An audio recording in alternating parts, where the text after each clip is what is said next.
Hey everyone, welcome back. It's Emily with CabinetNow.com, and in today's video I'm going to be showing you how to order online, how to unbox, and how to assemble a 3-drawer base cabinet. So let's get started.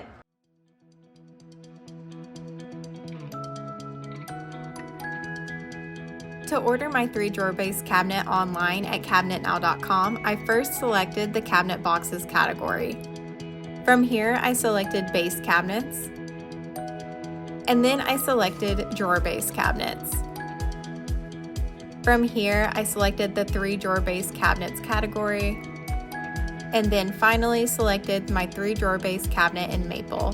This box is 25 inches wide by 34.5 inches high with a depth of 24 inches. And that's it. I added to my cart and I proceeded to check out.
And that's it. Overall, this 3-drawer base cabinet build was super easy from start to finish, and I think it turned out beautifully. Be sure to watch our next video on how to attach your drawer glides and your drawer boxes to your 3-drawer base cabinet. If you have any questions regarding assembly, email us or give us a call. We're always happy to help. If you need more information, please feel free to contact us.